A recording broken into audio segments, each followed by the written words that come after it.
Welcome to the Heroic Investing Show. As first responders, we risk our lives every day. Our financial security is under attack. Our pensions are in a state of emergency. A single on-duty incident can alter or erase our earning potential instantly and forever. We are the heroes of society. We are self-reliant and we need to take care of our own financial future.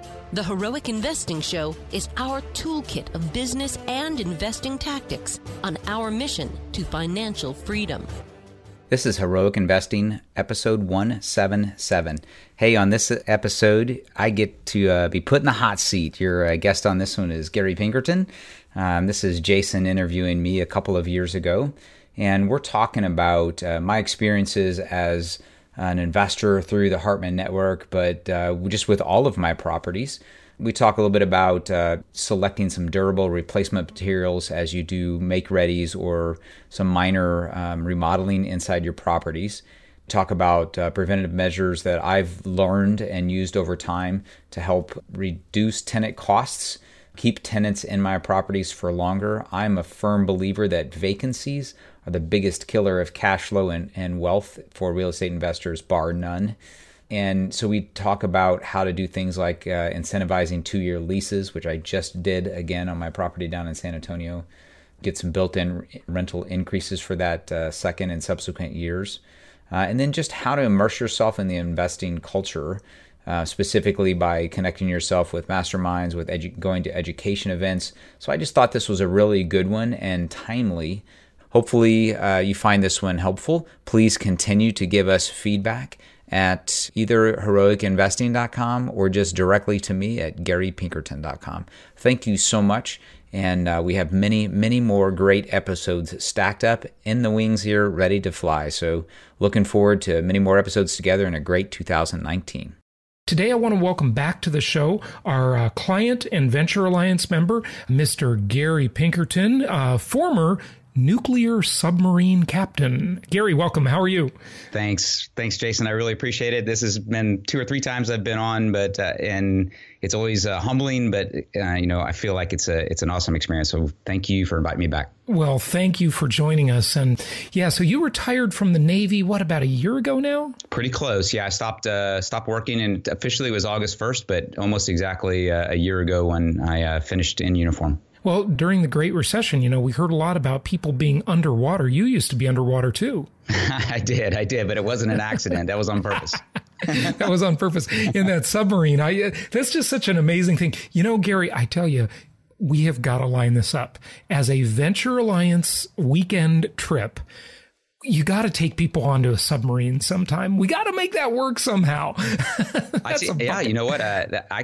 I think we could totally do that just as a tour, and I could guide the tour. It would the whoever's on duty on the ship would probably appreciate me doing it instead of them doing it. But it would be a great opportunity to kind of add just some personal insight to it. I think it'd make a great tour. And anytime that we line this up near one of the coasts, we could do that. I definitely want to do that. And you know what we've got to do as part of this would be a great Venture Alliance Mastermind photo op, is if we could, have one of our Venture Alliance members stand at one of those keys, and another one you see at one of the keys, in the movies, how you turn the key to launch the nuclear missiles. Can we launch a couple nuclear missiles just for fun? No, and in fact, we're not even going to get that photo, I don't think, but it's a good idea. Well, they do it in the movies. It looks pretty neat how they do it, Yeah. Is it really like that, by the way? Is it like you got to turn 2 keys, or it's probably not like that anymore, It's right? pretty close, because there certainly is a whole lot of redundancy and backup and more than one person involved, which, if you think about it as now I'm a private citizen with a family here, and I'm really happy the fact that there's a whole lot of backup before we make those kinds of decisions. So yeah, it's pretty similar. Yeah, wow. Interesting. Very interesting stuff. Well, hey, Gary, you said something to me today that I thought was really important. We were using Voxer and Voxing back and forth. The best way to communicate ever invented in human history, Voxer. We were doing that this morning before we started recording the show. And you said that you wanted to talk about something that's really, I think, super important to real estate investors. I'll borrow a phrase from poker, thinking of Keith, our Venture Alliance member, who's the professional poker player, and it's called the turn. Okay. Anyway, that's important to a real estate investor because this is the area where you just lose money, and it's on the tenant turn. So we've talked a lot about this over the years, of course, but it begs the question, what can we do to, number one, keep our tenants longer, number two, make those turns between tenants. I'm talking about the time between the tenant when you may have to do a make ready to get the property ready for the new tenant. This is something that can really eat up a lot of your return on investment, and the turn is vitally important. So the first thing on the turn, I think we want to say to our listeners and investors is, don't have the turn. Okay. So exactly. Try to avoid the turn completely, the tenant turnover, and keep the tenants there. But don't do that at the risk of being one of these dumb landlords that doesn't maximize yield. There's a balance between these two, right? You want to increase rents, but not enough to motivate the tenant to move, obviously. So maybe let's talk about that, but then let's also talk about what can we do to make our properties more bulletproof so that it's cheaper, so that you don't have to spend a bunch of money on the turn.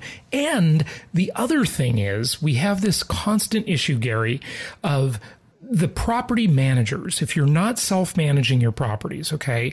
Now, this is something that if you're self-managing, you're not going to run into it as much as long as you're not wimpy with your tenant. Don't be wimpy with your tenant, okay?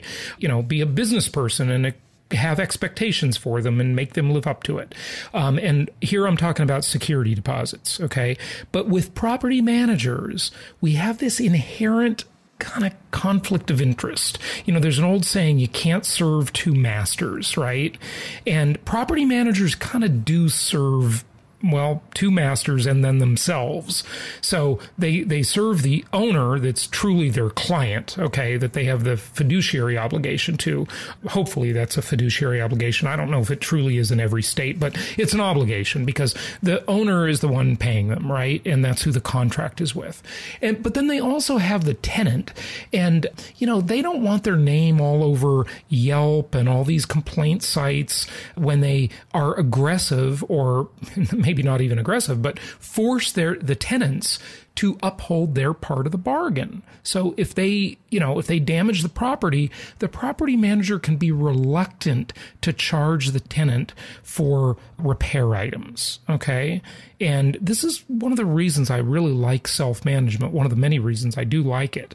And maybe whatever else you want to talk about. And of course, you're a very experienced investor. You've got many properties that you've purchased through our network, and, you've been investing with us for years. So tell us about some of your thoughts and experiences on the turn. Yeah, so I've had quite a few recent experiences. I've also had a lot of conversations with Fernando, and everyone I think is very familiar with Fernando. And he and I, it's really funny. My hat is off to that guy, because he and I went to the Meet the Masters in 2012, and we were both basically starting right there. I went a little bit different direction with a couple investments, syndicated things that I participated in. I wish I hadn't. I didn't lose a lot, but kind of a long story short, and then I'll get back to the property management. Fernando went directly into the properties and has, quite a few more. And so he's seen this a lot more than I have. But I'm starting to see quite a bit of the turn as well. And I think to kind of generalize things, what seems to happen when you get a recently rehab property in a B class kind of neighborhood, whether it be a fourplex or a duplex or even a single family, is that there's this churn at the very beginning, because you don't always have the best tenants in there. But the thing is that when you do get that really good, dependable tenant, eventually it may take the second or third time. Then when you get that tenant, you got to recognize that you have that tenant, and you don't really want to lose the tenant. And they'll typically stick around on their own because that makes them the good tenant. And so there's a lot of churn at the very beginning on a property, it seems. And then you settle into, I had somebody for 5 years, and then I had somebody for 2 years, and then, maybe it was another 1 year one, but then I jump back in and I get a 3 or 5. So it's real important to find that person and then do things that is necessary to hold on to them. But also, as you pointed out, don't be wimpy. Don't be a bad business person. So, for example, I have a Class A building in San Antonio that I bought before, I joined the network several years ago. I had a tenant there that was really good. But the market had, she was there for 2 years, and this spring it came due for her to renew her lease. And she said, listen, I just haven't been keeping up with the rental increases. So I actually lowered her rent, not raised, but lowered it by $50. That put us about $150 under market, but it's a Class A building, so that's not a large percentage. It's like less than 10%. And I let her renew for that year, but we did a 2-year lease, so the next year was higher. And so that helped me not have to have a $1,500 turn. It helped her not have to spend money to move. But most importantly, I had been to the property recently. I knew she was taking care of it well. So it was a win-win for everyone. If you go to like I have a property in Memphis, for example, and I have several properties there, and this is a bad egg, but I have several good eggs. This one I got in October and put a 24-month lease on, and so now we're approaching 6 months. The tenant right there is one way to decrease the turn is to do 2-year leases. Okay, assuming it works, right? That's something. Well, yeah, it does nothing. Hey, nothing always works.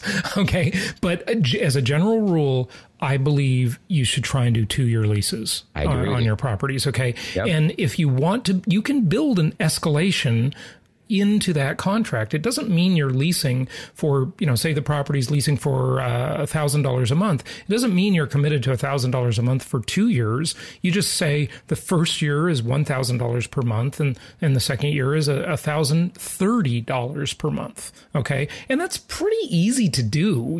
To have an escalation built in that's maybe 3%, right? $30. So yeah, go ahead. So 2-year leases, first rule. Yeah. Right. And I like the idea. Right. And this isn't a new idea, but I like and have had good experience with the concept that you always want to, and you've said this a lot, Jason, that you always want to have your clients with the understanding that rent will go up each year when it's renewed, because the market, economy, inflation is going to go up in most areas. Right. So your tenants. Yeah, tenant, I'm sorry. And get them. That's very good, Gary. Get them used to that. Like you're training them. Okay. Even though it's just a minimal increase, you're putting it in their mind, right? Planting that seed that's just normal. That's what happens. Rents go up. Okay. Right. In this one property, 24-month lease, recently rehabbed. I mean, it was newly rehabbed in, October, and the tenant never once paid on time, right? So we knew from the beginning, my wife Sue does, the books for this, and she kept telling me, hey, we're not going to want to keep this tenant around. But the other thing she said, and this was really insightful, she said that, hey, the management company in this case, and this is not uncommon, the management company is keeping all of the late fees, which is fairly standard. But again, it goes against this idea of the manager and the owner having our interests aligned, because it's a conflict of interest. Right, I hate that part of it. I do too. And we've spoken out about that a lot, and what we mean there, folks, is that when the management company keeps 100% of the late fee, well, follow the money, right? What's their motivation going to be? It's going to be to make the tenant pay late fees, and that makes them predatory on the tenant.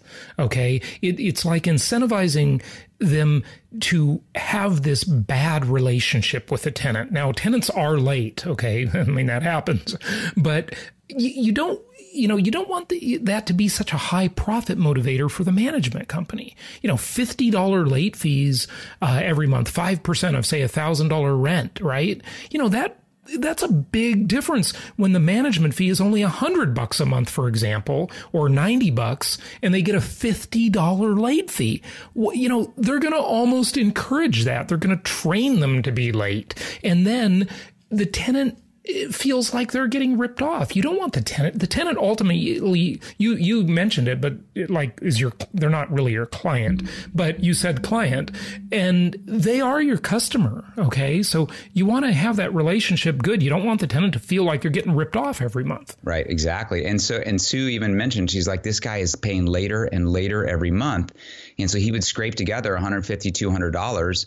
and 100 of it would go, or 75 of it would go to the management fee. And then he would leave there dejected and, upset that, hey, I scraped that together and it didn't pay off even half of what I owe this month. And so you could just see it happen. Well, eventually here in the beginning of May, we get a notice from the property manager. And this was our first indication that the place was vacant. He said, hey, your property's vacant. Here's your make ready. The make ready was $2,300. And the place just, got rehabbed in October. Now, there's some contributing things to that. One of them is that they made the client, they made the tenant, the customer, very upset every time he had an experience with him. And he did no favors in trying to keep that property in good shape. But also, there were some mistakes on the rehab that, should have been things that should have been done that were fixed in this round. And it was a fresh set of eyes from the management company. It didn't happen to be the same company that did the rehab. So, some of that $2,500, I will admit, is stuff that needed to be done at the beginning. But about $1,500 of it really wasn't. So if we go, Jason, back to where we were talking about what incentivizes the management company, they placed the first tenant and got paid for that. They got a ton of late fees. They're going to get a really nice, 15% markup on all of the make readies. They're going to get to place another tenant. So that's fairly tough. And I think the way around that, again, some of this, when you get a new property, you just have to keep working and making sure that, maybe you get involved in who they place there and ask some questions. I do that often. So I think, you just churn through it, but how do we prevent that from being expensive, I think, is one of the things we want to talk about, right? That turn. Yeah. Yeah, no question about it. Okay, so, I want to make a comparison. As you were speaking, Gary, about your experience with the property managers and the late fees, do you know what some of these property managers are? They're kind of doing, they're basically running almost like a payday loan business, or a payday check cashing business that's not, cashing your check at a bank, right? Where these fees are just exorbitant, and these people live hand to mouth, a lot of them, and there are a bunch of very expensive financing options, that the term predatory lending comes to mind because that's almost what it is, where, these people are not financially sophisticated and they're just trying to get by, and, you put them in a position where your tenant is basically spending 5 to 10% extra per month just because they're late on the rent. And it is this vicious cycle. I almost sound a little bit like a socialist here, but it's not fair. It's not fair. I'm going to stick up for the tenants. It's not fair to the tenants. So one of the principles that we constantly talk about here on the show and in all of our teachings is you've got to have an alignment of interest. Okay. And if you don't get control of the relationship and you do decide to have the property managers, which is fine, there are some great property managers out there and there are some bad ones too, no question, like anything. But if you don't get control of that relationship, either by self-managing or just controlling the property management agreement and relationship there and making sure things are in alignment, your interest and your tenant's interest and your manager's interest should be in alignment as much as possible. I won't go into that because we've talked about that deeply. It could take, another hour. But, in past episodes, it's there. Go to jasonhartman.com. You can search terms like that: property management, flat fee property management, alignment of interest. There's lots of discussions about that on prior episodes. But yeah, how can we minimize cost of that tenant turnover when you have it? Well, I think first, the customer is always right? And you can't always say give the tenant whatever they want. That's not really what I mean. From the manager's perspective, the owner is a customer and the tenant is a customer. As you commented, they kind of work for two people. So I try to prevent the vacancy if I can do that to begin with, as an example, and then I'll get to how do we minimize the cost. But I have a property in St. Louis, a very good tenant, and they'd been there on a 2-year original lease, paid always on time, very, very good tenant, taking nice care of the property, but it had a roof issue, so a little water damage over time. Some door hinges need to be fixed, and some other pretty minor things, recaulking the bathtubs. And so they basically said, hey, we'll sign another lease we'd rather not increase because there's problems here in the property. And I said, well, if you don't sign again, then I'll be able to fix all those properties and raise the rent substantially, quite a bit above what they've paid.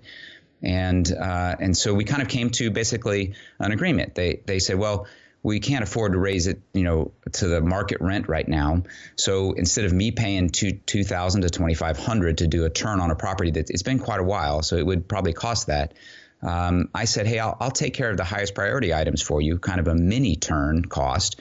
And then they went up partway on the rent, and I got to retain a really good renter. So that book is not yet published, but I'm hoping that that's how it comes out. It seems like that's where it's going. As far as what can we do? You guys have already, Jason, you've already talked, you and Elizabeth both, about some really good options, and I'm starting to put those into place. So the wood laminate floor is a great option.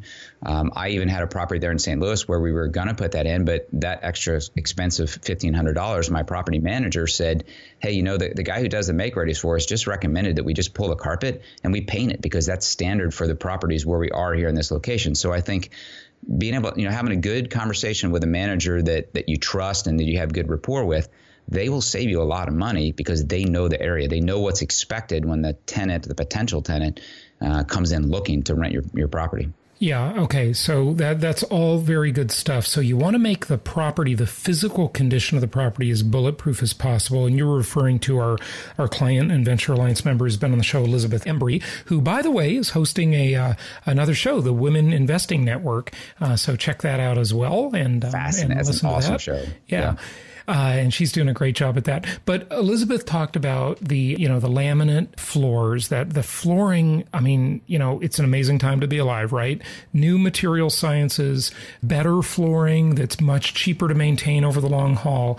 It'll cost you a little more than carpet in the initial part, but in the long run, it'll be a lot less expensive. So I did one of my houses in San Antonio.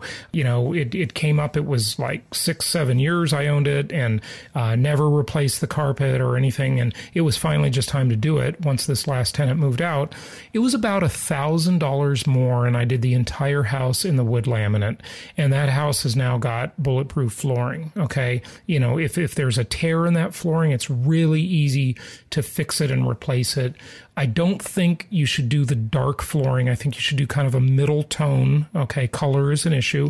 Of course, when it's dark, number one, it shows all the dust. And number two, makes the rooms look smaller because darker rooms look smaller, of course, and lighter rooms look larger.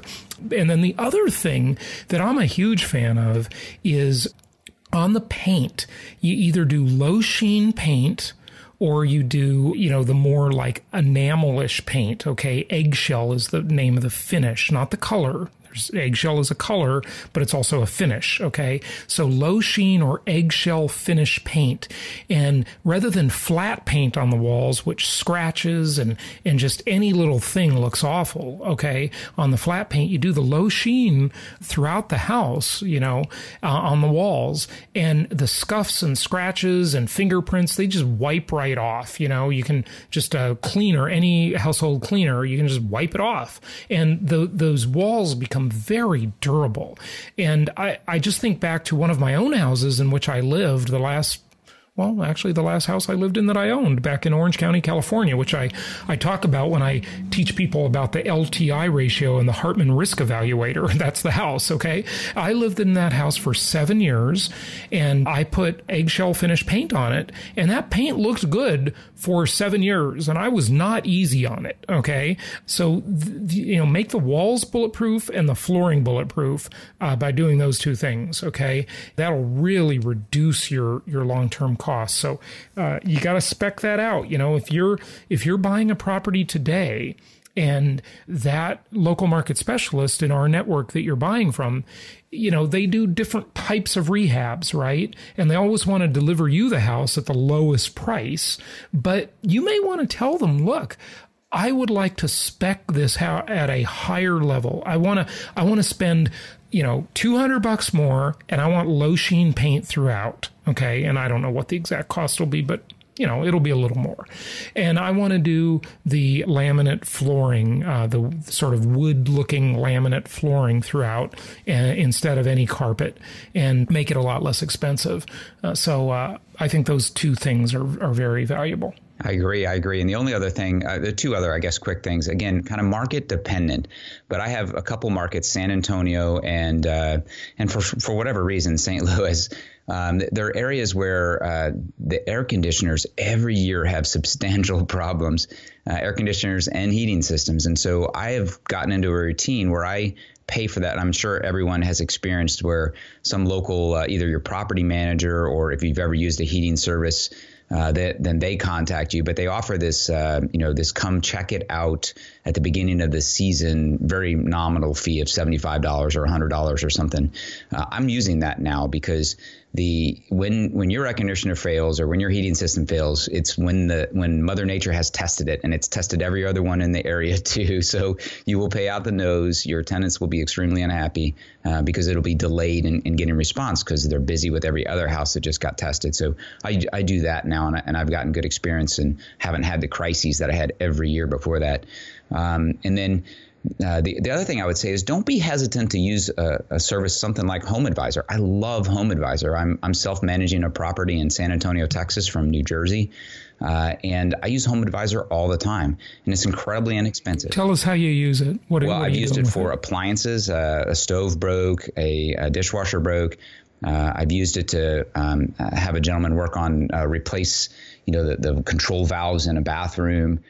So just really for any maintenance service, I simply just put in what the problem is and the zip code, and you can choose whether you want people to call you immediately. That's typically what I do. And 3 different providers will give me a call. A couple of them will head out to the property.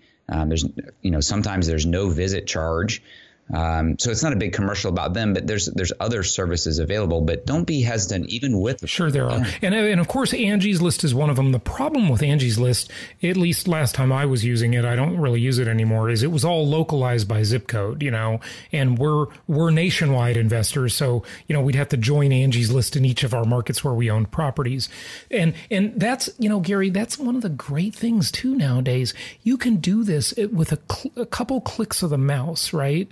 You can basically run your real estate empire, nationwide yourself. And there's so much transparency now that was not there. I want everybody listening to think of all of the tens of millions of real estate investors over the last few decades that have made fortunes investing in buy and hold rental properties. And they didn't have this kind of ease of use and transparency that we have today. It is an amazing time to be a real estate investor, okay? You don't need to rely on, some estimate from a property manager or a contractor. You can easily compare things. No one can BS you anymore about the cost of a garbage disposal or a cost of whatever, because you can go to Home Depot's website and you can find out yourself. Yeah, exactly. And that's what I was going to say, Jason, is that I would not hesitate with those services available like that and the great experience that I've relayed to you that I have every time with this. I wouldn't hesitate just, checking doing this even when you have a property manager. For example, in that property that went vacant early, one of the things on the make ready was that the dishwasher seems to be broken, probably needs replaced. And when I asked them, could you explain that? They said, well, we couldn't get the door open. And so their estimate was $450 plus 15% markup. And I said, that's okay. That's okay. I'll take care of that myself. Right. And I haven't yet achieved that. The person's coming next week. But what I fully expect is that the door was stuck, or even if not, it's still going to be far less expensive for me to put a brand new one in than have them go do that. So it was simple. Again, it was a click of a mouse. So just another thought on how you can reduce turn by just a little bit of personal involvement. That took me 10 minutes. Yeah. And, and it might even take you less than 10 minutes too. It's really, really amazing. Just have the discipline and the initiative to do some of this stuff. And at the very least, it is going to, we're all about the empowered investor, right? Giving you the tools, whether they be the software tools that you can find at like realestatetools.com. Okay. The software company Fernando and I purchased a couple years ago. So, great tools there. The other tools you can find at jasonhartman.com. And helping you be the empowered investor. And one of the things you do, even if you don't actually take any of these things to the finish line, if it's just an email, and here's an example of how it plays out. You get an email from your property manager or your tenant, and it says this and that. And a lot of your tenants, if you're self-managing, you'll find your tenant to be incredibly helpful to you, where they will do a lot of the legwork for you. It's amazing to me how well that works. You know, the tenant, a lot of times, you know, they'll say, hey, I already called someone and they're coming over to look at this, you know, this repair item, right? And the property manager might say, hey, we got a complaint from the tenant and, you know, we need to fix this. And, you know, then they have someone go out and take a look at it. If you simply go to Home Advisor or you go to, you know, the Home Depot or the Lowe's website and you look up this item and just copy the link and paste it into the email and say, well, I checked the Home Depot website and it looks like we can get this part for, you know, $52.36, right? The property manager or the tenant are going to be, wow, this guy's on the ball. Okay. And here's a little secret.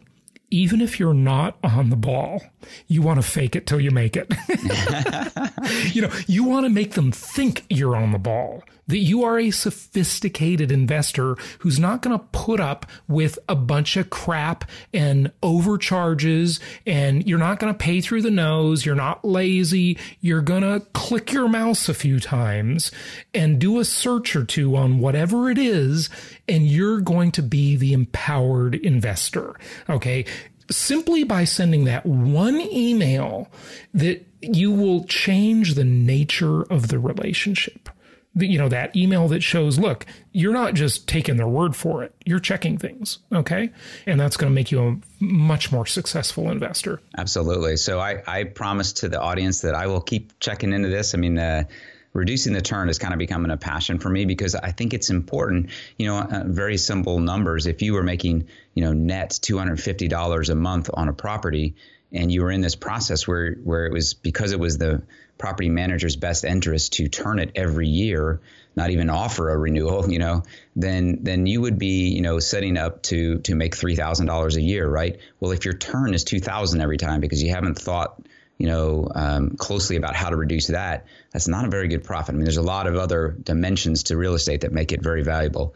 But that one, cash flow, would not be a good one in that scenario. So we have to figure out how do we extend this out to 2 or 3 years between turns, and how do we get that turn down to 1,000, maybe 1,500? I think it makes a huge difference. Yeah, very, very good point. Well, Gary, I know we were going to talk about a couple other things today, but we have run out of time as usual. But I think this is an important topic, and thank you for sharing your case study as a client with our audience again. We really appreciate it, and we're going to have you back on soon. We've got a couple of news items we want to talk about the disappearing middle class, about Mr. Zuckerberg, the biggest invader of privacy in human history besides the folks at Google, and what he thinks. You know, I think he's got political aspirations. I can see a Zuckerberg presidential candidate, and he's. I want to talk about his universal income stuff. You sent me an article on that. That's fascinating, and we like to talk on the show about the macro and the micro things, okay? Because they're both important. You know, the big picture stuff,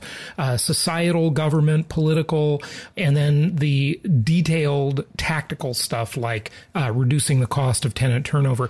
But Gary, before we go, you know, I just want to ask you about some educational stuff real quickly. Sure. And maybe share your thoughts on investor education with people, because you, like so many of our clients, have been really just very motivated about sort of being in the culture, if you will, staying in the loop, coming to events and being really involved. And we've got 2 events coming up, and you're coming to both of them. We've got our Venture Alliance Mastermind event, and you were like, I think, our 3rd member of the Venture Alliance. That's coming up in Chicago in June. So it's, about 3 weeks away, I think. And then we've got our Oklahoma City, Jason Hartman University, JHU, and property tour combination coming up first weekend of July. What are your thoughts about those 2 events? Well, Venture Alliance has been a really, really stretching process for me, from all aspects. I mean, it's not inexpensive, and you did that on purpose to stretch people. And it certainly, worked in my case, especially 3 years ago when we started this, or 2 years ago. And so it has caused me to stretch. It's caused me to raise my game. And the people I've gotten around have been far more, what I've learned from them and shared and the experiences has been far more than, any monetary cost it's been for me. And I think everyone else who tries this would experience the same thing. So I certainly invite everyone to come join us. And the bigger our group gets, the more value that gets added to every one of us. So I'm one of the most motivated people out there, trying to tell others about it, get people to join us, because I'd love to have a bigger group even. I'm learning a ton here and getting a lot of value, but it would be better. If I just think about Keith and Chad, Keith being our poker player, and Chad, one of our local market specialists, the two most recent, and John, I mean, my gosh, some great people that I've learned a ton from. So Venture Alliance, really awesome. On the other side, more on the basics, go to school stuff with JHU University and the area tour there in Oklahoma City. Very excited to go back to that. But for me, repetition is the mother of success.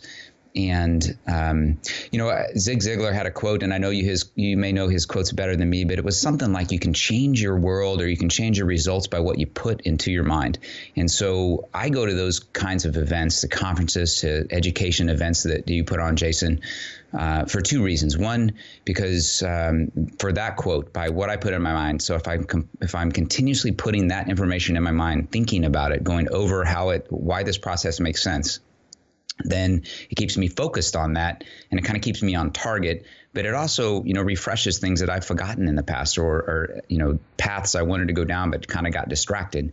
But then the other quote about, you are the sum total of the 5 people you spend the most time around. Well, I want to spend my time around. Quote. Yeah, that's right. Good. I want to spend my time around guys like you and Venture Alliance, but also people who are long-term investment, wealth creation minded, and everyone in that room is like that. So for me, it's amazing. It's rejuvenating for me, but it's also that repetition of learning.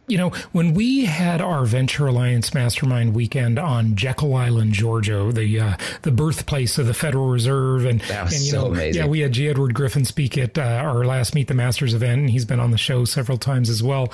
The author of the Creature from Jekyll Island book. But I'll tell you, one of the things that my mom said. My mom came to that event. I think that's the only Venture Alliance event she's been to. But she said to me afterwards, she said, Jason, this group you have is so stimulating. They're constantly like reading books and going to conferences and learning things, and they're just so engaged in life. And she just said she couldn't believe how stimulating that was to sit around the boardroom table, interestingly, in the room where they founded the Federal Reserve room at the Jekyll Island Hotel and Resort, or Resort and Club, or whatever it's called, where we stayed. And she said her mind was just expanded from that meeting. And that's what the Venture Alliance is all about. So, up your game. I mean, take it to the next level. Check out venturealliancemastermind.com for that, or just go to jasonhartman.com, click on events. You can find information in both places. And we'd love to have you involved in that. You can always come as a guest to those events, on a one-time basis. Of course, the property tour and Jason Hartman University event for the weekend, in the first weekend of July, on Saturday and Sunday, are in Oklahoma City this time. So you'll see properties. Properties are in short supply. Inventory is very scarce. That's certainly true. No question about it. But we'd love to have you join us for both of those events, folks. So check those out, jasonhartman.com and venturealliancemastermind.com. And Gary, thank you so much for joining us today. Appreciate having you on the show, and appreciate you being so giving and willing to share your personal experiences and your case study as a client. We appreciate that. So thank you. Absolutely. Thanks so much. I look forward to round 2 when we finish up what we were going to talk about. All right, everybody. We'll talk to you on the next episode, and happy investing. Thank you so much for listening. Please be sure to subscribe so that you don't miss any episodes. Be sure to check out the show's specific website and our general website, hartmanmedia.com, for appropriate disclaimers and terms of service. Remember that guest opinions are their own, And if you require specific legal or tax advice or advice in any other specialized area, please consult an appropriate professional. And we also very much appreciate you reviewing the show. Please go to iTunes or Stitcher Radio or whatever platform you're using and write a review for the show. We would very much appreciate that. And be sure to make it official and subscribe so you do not miss any episodes. We look forward to seeing you on the next episode.